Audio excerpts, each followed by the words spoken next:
La louange est à Allah, le Seigneur des mondes, et je lui demande d'élever le degré, le grade et l'honneur de notre maître Muhammad, alayhi salatu wassalam, et de protéger sa nation de ce qu'il craint pour elle.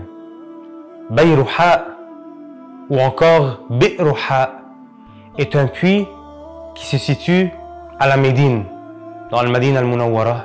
Et dans ce jardin allait Rasulullah. Rasulullah allait à ce jardin et allait se mettre sous une ombre afin de se protéger du soleil, et il buvait du puits de Bayruha. Il est à savoir que ce jardin appartenait à Abu Talha al-Ansari, qui était un parmi les compagnons et un des partisans du prophète Muhammad alayhi salatu wassalam, et il était le plus fortuné des partisans. Et il est à savoir qu'Abu Talha n'était pas musulman. Au début, il n'était pas musulman. Et l'histoire de son islam est qu'il voulait demander la main d'une femme musulmane qui s'appelait Sulaym. Et Sulaym était chez un homme qui s'appelle Malik. Et son fils, c'est Anas ibn Malik. Anas ibn Malik qui a servi Rasulullah pendant 9 ans. Et il a dit, j'ai servi Rasulullah dans son statut de voyageur et de résident. Et pas une fois, il ne m'a dit ouf. Pas une fois, il m'a dit à propos de quelque chose que j'ai fait, pourquoi l'as-tu fait? Ou encore, quelque chose que je n'ai pas fait, pourquoi ne l'as-tu pas fait? Rasulullah, Anas ibn Malik qui dit, et je n'ai pas touché un brocart ou une soie qui soit plus douce que la paume de la main de Rasulullah, et je n'ai pas senti une odeur plus agréable et plus belle que l'odeur de Rasulullah. Rasulullah, s'il m'ordonnait de faire quelque chose, et c'est ce que Anas ibn Malik dit, il a dit, si Rasulullah m'ordonnait de faire quelque chose et que je ne le faisais pas, il ne me blâmait pas.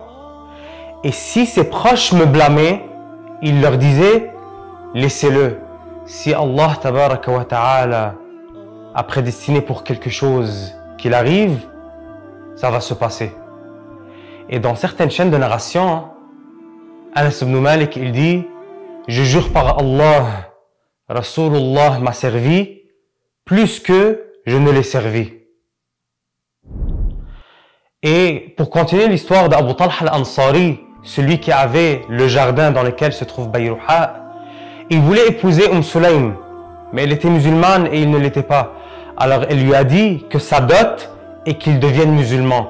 Alors il est devenu musulman et il l'a épousée. Et un jour, Abu Talha al-Ansari a entendu Rasulullah parler de ceux qui donnent pour la recherche de l'agrément d'Allah tabaraka wa ta'ala ce qui est cher à eux. Alors Abu Talha a dit à Rasulullah que ce qu'il a de plus cher en sa possession est Bayruha, qui se retrouve dans son jardin. Alors il a dit qu'il va le donner en aumône. Alors Rasulullah lui dit en arabe, bakhin, bakhin.